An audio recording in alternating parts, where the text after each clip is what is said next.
Hello and welcome to this lesson where we would be exploring password policies and account lockouts.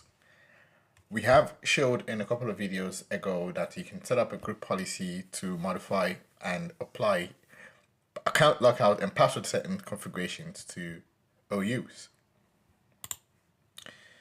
And to do that, normally you would go to the group policy management and you would create a new policy, and when you edit the policy, for instance, if I'm not going to create a new one, I'll just go to say the default domain policy. Let's edit, and you go to security settings,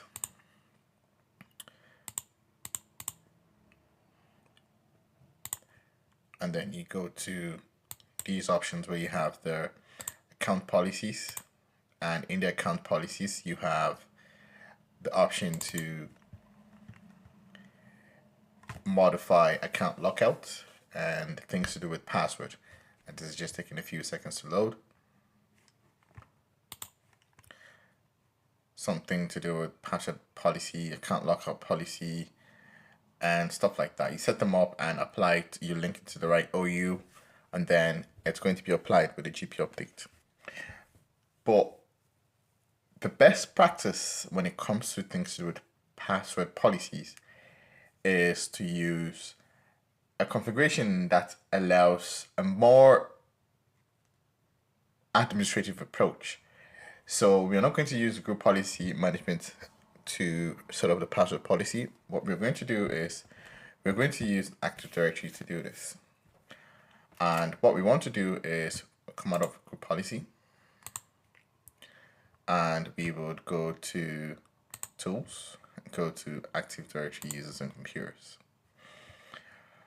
So in our sales and marketing department, which we have been using so far, we have our OU for sales and marketing, and within that we have a security group that has John Fergal as the only member in that security group.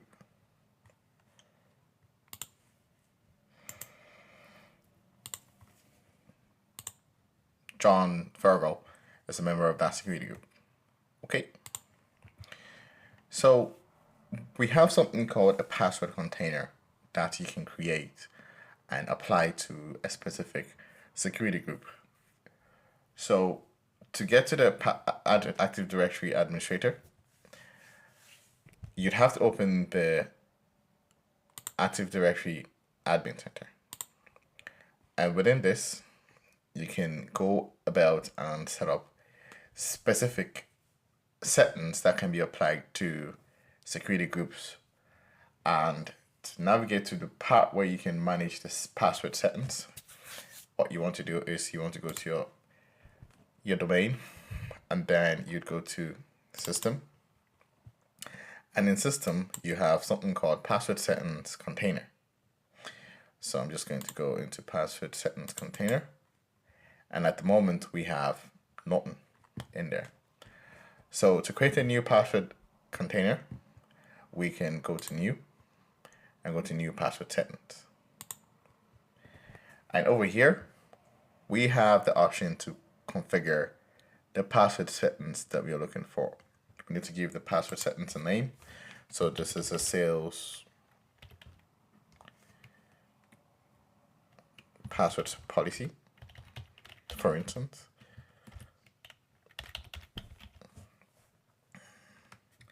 And we want to enforce a minimum password length. And the length we are looking for is, say, should be a minimum of 10 characters. And we want to enforce password history, so number of passwords remembered. So the user can't use their last password, for instance. They should use a specific new password. So at least we need a password container to remember that the user had this password as their last password, so they have to specifically use a new one. And password must meet complexity requirements. So this would mean that you'd require a capital letter, a lowercase, a number, and a symbol, probably. If you don't take this, it means they could just use anything. We'll leave this as it is, so password must meet complexity requirements. We'll keep this open so we wouldn't be able to delete it accidentally. And then when it comes to password age options, we want to enforce a minimum password age. So I'm just going to make this bigger. So user cannot change the password within this number of days. So it means the password can only be changed after a specific days has elapsed.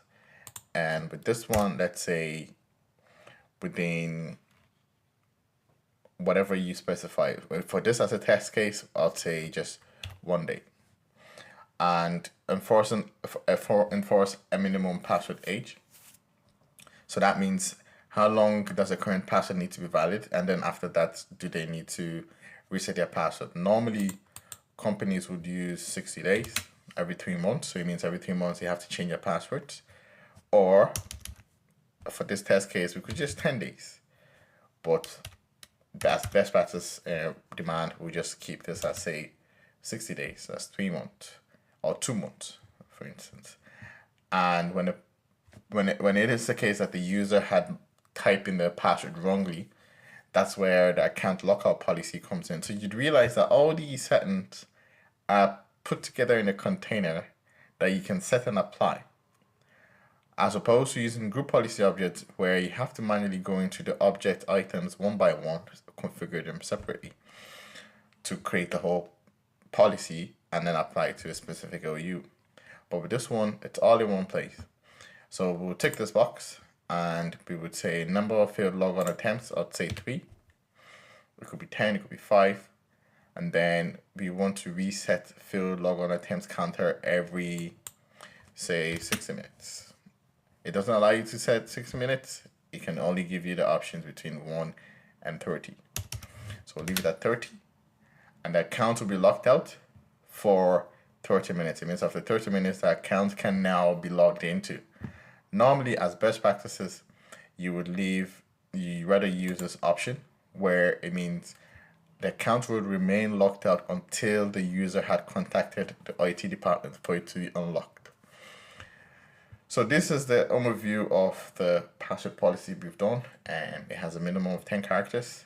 It can remember at least the past password, so you can repeat the same password as the new password, which is the old one. And then it meets complexity requirements. It should have lowercase, uppercase, a number or a symbol, at least 3. And then you cannot change the password within 1 day. After you change the password, you have to wait for 1 day to bypass before you can change it. And it has to be changed every 60 days. And when you type in your account password more than 3 times, it should lock you out. And you can only get it unlocked when you contact administrator, right? So if you get locked out and it needs to, you hoping that the counter would count and get you the opportunity to try again, obviously you have to wait for 30 minutes, but it wouldn't matter anyway because you have to contact administrator, right? So I'm just going to keep this as say maybe 1 minute. And so it would reset failed logon attempts count after 1 minute. Okay. Now, this is where we need to choose who this container is going to apply to. So we're going to add, and then we'll choose our security group, which is, I think, is sales admin or sales manager, I think. Just check names. Yeah, sales manager SC. So whoever is in that security group will have this applied to them. So once we are happy with this, we would save this, and then we would come out of this now, and we'll just refresh, and just bear with me 1 sec. It doesn't look like it's saved. Maybe I missed something.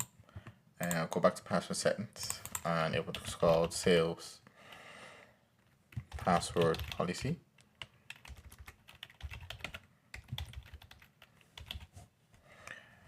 and this was 10, and remember, one password, complexity, and minimum 1 day, and this would be 60 days.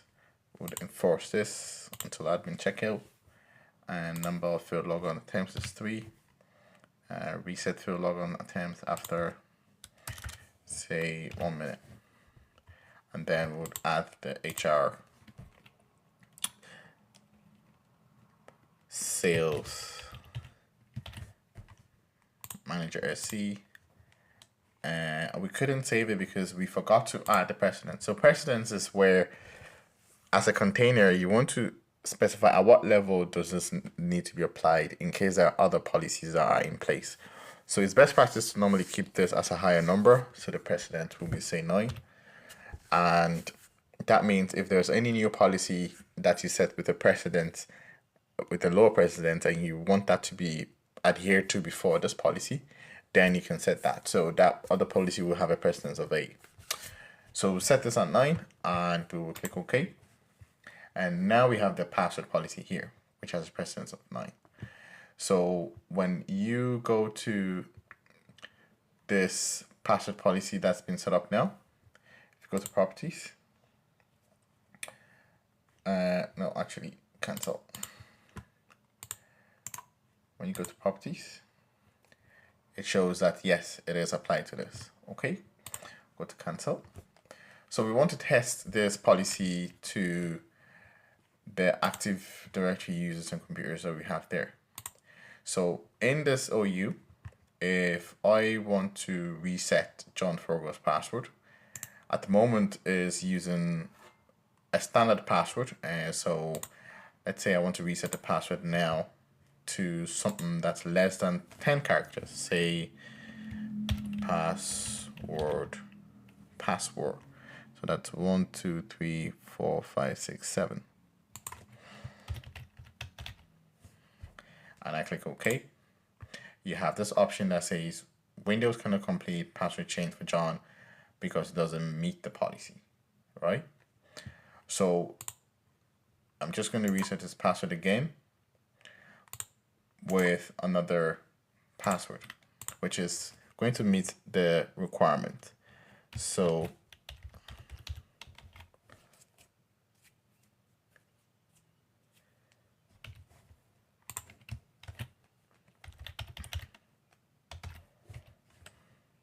click OK. That's wrong again. So I'm just going to reset the password again.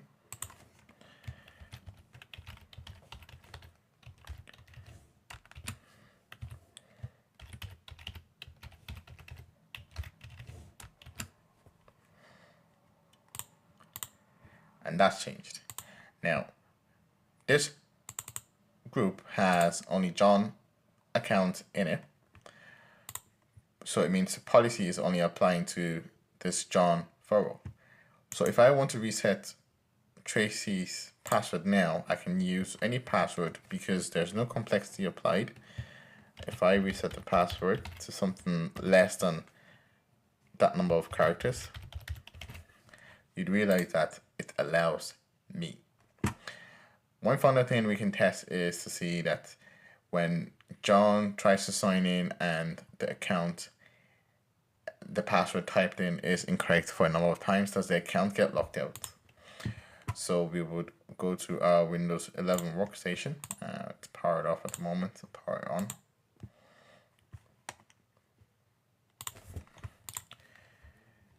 So first I'm going to try and use John's old password, which is the old password that we used. And it should log me in because the machine was off at a certain stage. And what we'll do is we would just get him to lock the machine and try to sign in again.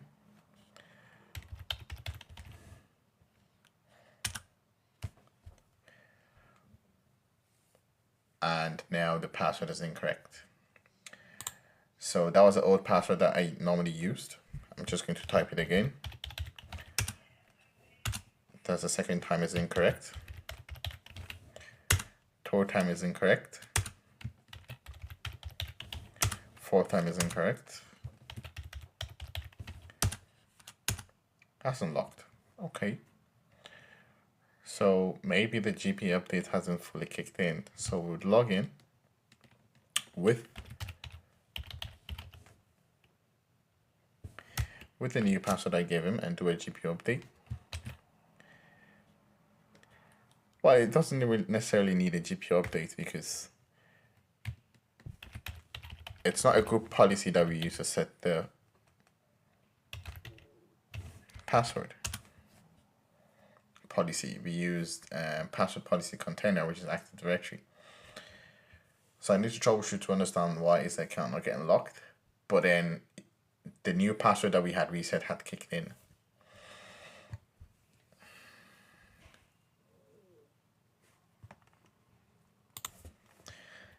So we're back in now, and just out of interest, I'm just going to still just go ahead and do a GP update because I've realized the wallpaper that I know we've set is not showing. And then we need to make sure that there's a communication between the domain controller and this workstation. So I'm just going to ping the domain controller TC01. Yeah, it's pinging.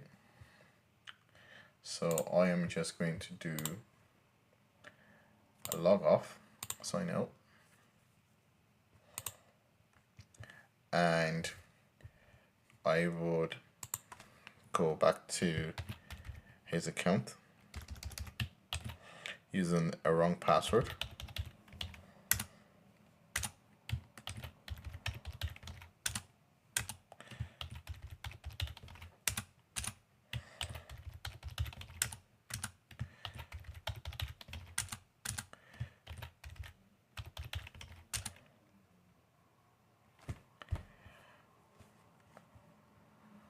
Let's see if his password being wrong is being countered. So I'm just going to go to the sales. So this is part of work where you need to be troubleshooting, you need to be testing if whatever you're setting is working. It's not always just doom and glory. I am as realistic as I can be. So I'm just going to go to his properties and go to his attribute editor and bad password time. So we have this. So it recorded that there had been bad password put in at some stage, which is today, which is literally 5 minutes ago. But the bad password count is not kicking in. So it's not recording the bad password count. So we just need to visit that policy again to see did we get the configurations right. So I'm just going to go back, go into the sales policy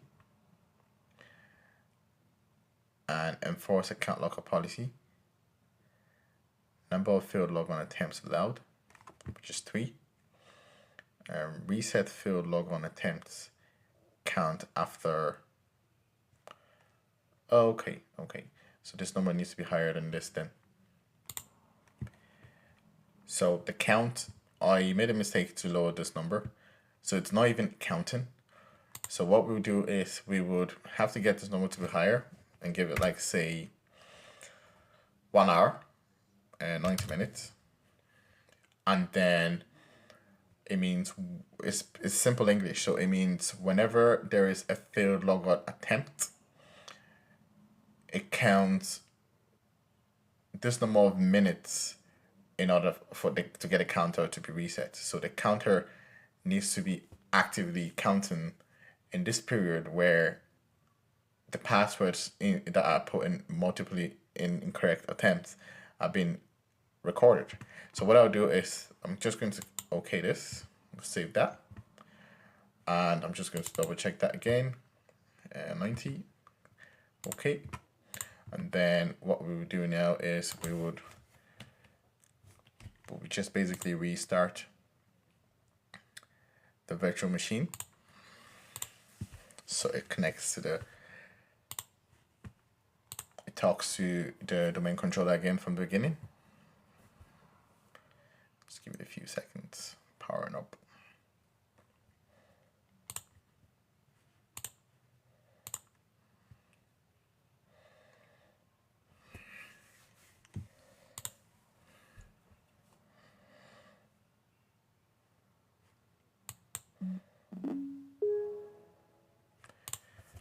Okay, so we're going to try the incorrect password again for 3 times.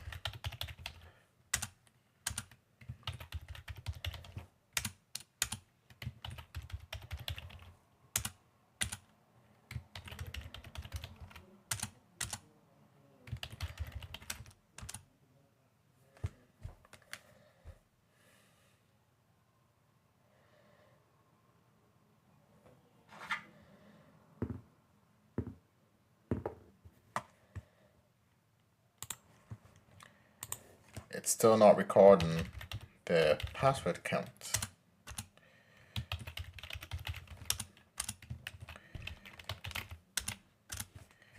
So what we do is, I'm just going to go back to this, I'll refresh, and we would go back to his properties and see, has the counter taken effect by any chance? That should be add here.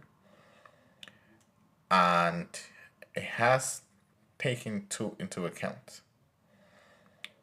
Okay, so we're just going to continue again.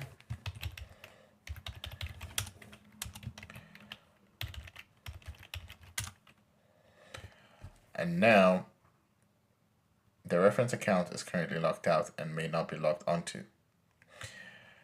So I'm just going to refresh this again to see.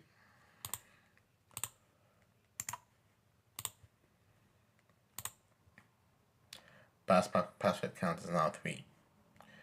So I'm not sure why it's not picking the count quickly. It could be maybe to do with the virtual environment I'm in, but for some reason it looks like the sync that's enabled, the sync that is needed to be in place to keep count, it's not really, it's lagging, I think. Or it could also possibly be due to the settings that I configured wrongly. So now the account is locked, and you can see that we have the bad password count as 3, and we'll click OK, and we'll click OK here. So he can only log in when his account is unlocked, because we didn't set the timer on how long the account can stay locked for. So when you go to his account and you go to his account tab, you realize that his account is locked here, and the only way you can unlock it is to tick this and apply, click OK, and you can double check that again, go to the account tab, and it's unlocked. So now he can sign in with the correct password. But just out of interest, I am just going to try and put in the password wrongly again to see if the count kicks in quickly, or is it something to do with the lag that I'm talking about. So I'm just going to put in the password wrongly again. This is 1. Okay, and we'll type it wrongly again. This is 2, and we'll type it wrongly again. This is 3. Click OK. So we've done it 3 times. I'm just going to do it for the 4th time, and then check the password count again. Okay, so now it's taken into account the counts properly. I'm not sure why it wasn't previously, but it definitely could have been to do with the password policy settings that I set wrongly. So there you have it. It's part of the job, and it's grand for me to demonstrate this live through this training. And I hope you've learned a thing or two, and this is all you need to know to do with applying password policies. Way better than you doing it from the group policy point of view. And I'll see you in the next video where we look at troubleshooting certain group policy issues. I'll see you in the next video. Thanks.